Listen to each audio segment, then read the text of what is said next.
Bab 3301. Kamu harus memberi pertanggungjawaban. Menjadi kultivator. Mendengar perkataan Erik, badan Finola Sie sedikit bergetar. Bisa dirasakan perjalanan kultivator adalah impiannya di kehidupan kali ini. Sebuah kekuatan terpancar dari dalam tubuh, membuatnya menggigit gigi, berusaha keras menahan rasa sakit yang menyerang. Tetapi Senior Qin, saat ini aku sangat kedinginan, rasanya hampir beku, apakah penyakitku kambuh lagi? Itu adalah Reiki dalam kolam yang sedang membersihkan tubuhmu.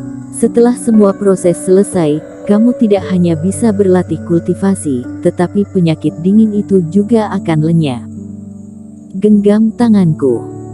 Mendengar perkataannya, Erik Qin menjulurkan tangan, Finola Sie juga menjulurkan tangan, lalu mereka saling menggenggam erat. Erik tidak dapat mengirimkan Reiki ke dalam tubuh Finola, tetapi dapat menggunakan caranya sendiri untuk menyemangati Finola. Merasakan kehangatan dari tangan Erik Qin, wajah Finola Sie memerah, juga merasakan sebuah sandaran yang sangat menenangkan hati. Kenapa sebelumnya saat merasa ada yang tidak benar dengan pil mujarab ini, kamu tidak menghubungiku? Bukankah aku sudah memberimu slip giok transmisi suara? Jika tidak bisa menggunakannya, kamu bisa memberikan pada kakekmu. Erik Qin terus-menerus berbicara, berusaha mengarahkan pusat perhatian Finola Sie agar dia tidak kehilangan kesadaran. Saat pergi waktu itu, Senior Qin pasti fokus menyembuhkan kakak Finola Su. Aku tidak ingin mengganggu urusan senior hanya karena masalahku. Kakak Finola Su jauh lebih penting bagi senior daripada aku. Maksud dalam perkataannya cukup ambigu. Finola Sie tidak memiliki terlalu banyak kesadaran untuk berpikir, alhasil tidak banyak yang bisa dia tutupi. Perkataan terus terang itu pun berhasil menyentuh hati Erik Qin. Kamu tahu Finola Su adalah pasangan seimanku, dan juga tahu aku sedang menyelamatkan dia. Malam itu, saat sedang bosan, Erik memang terbawa suasana hingga menceritakan sebagian tentang Finola Su kepada Finola Sie. Tetapi Erik sama sekali tidak membahas soal dirinya sendiri, juga tidak menceritakan situasi aktual Finola Su. Finola Sie malah mengetahui semuanya. Dan karena alasan inilah, meski merasakan ada yang tidak benar pada pil mujarab, Finola Sie tetap mengurungkan niat untuk menghubungi dirinya dan membuat konsentrasinya terganggu. Anak bodoh, benar-benar membuat Erik merasa bersalah.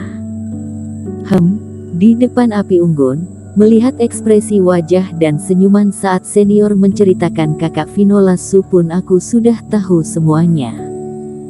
Kata Finola Sie sembari memaksakan sebuah senyuman.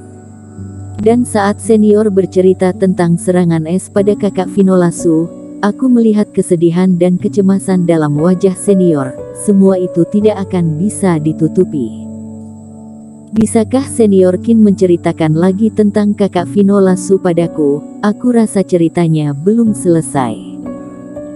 Gigi Finola Sie bergetar lagi. Dia mengedipkan dua matanya yang besar, melihat Erik Qin dengan penuh berharap. Baik, asalkan kamu tidak ketiduran, aku akan lanjut bercerita, kata Erik sambil tersenyum. Finola Sie pun mengangguk dengan patuh.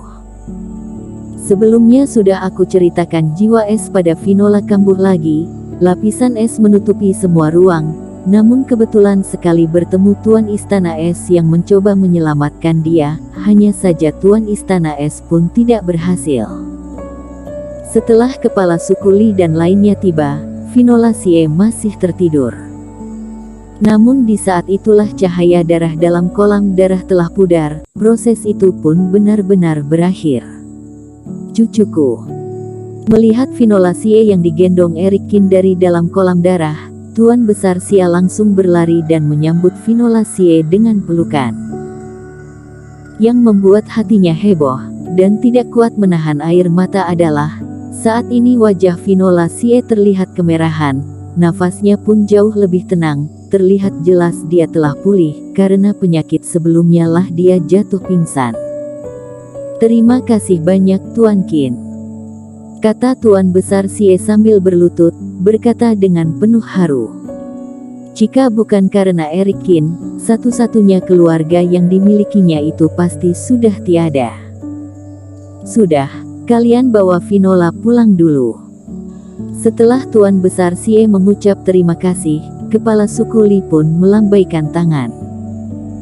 Beberapa tetua maju ke depan, lalu membawa Tuan Besar Xie dan Finola Xie pergi. Setelah di sekitar kolam darah hanya tersisa kepala suku Li dan Tuan Istana Bintang, serta tetua Di. Raut wajah kepala suku Li sontak berubah, menatap Eric Qin dengan dingin. "Eric Qin, nyalimu besar sekali, berani-beraninya kamu bertindak sesuka hati di daerah keluarga Li. Demi menyelamatkan orang, kamu malah membuka kolam darah milik keluarga Li. Apakah kamu sungguh merasa aku tidak berani menghakimimu?" Diiringi amarah kepala suku Li yang meluap-luap, hawa keras dan mematikan pun mengisi lingkungan sekitar.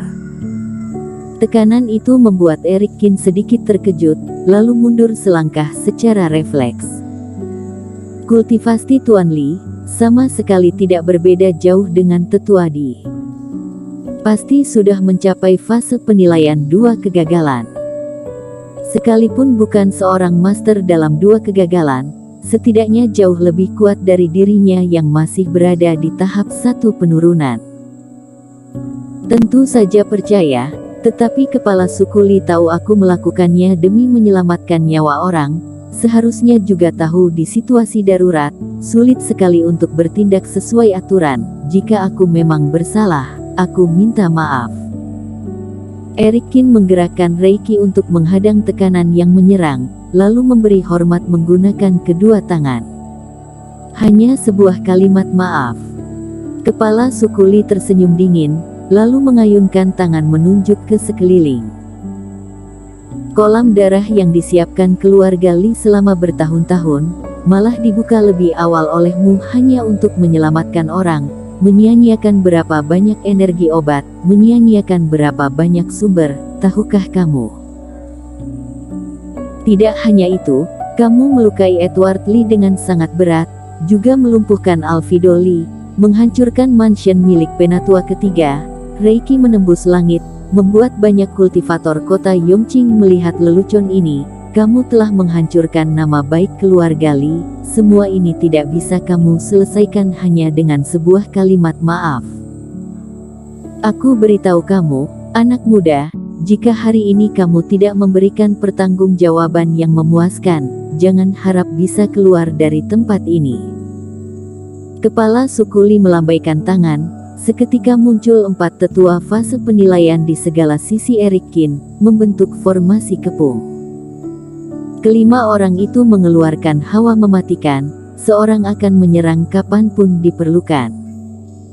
"Kepala suku Li," kata tetua Di sambil mengerutkan kening. Bisa dilihat, kepala suku Li telah benar-benar murka.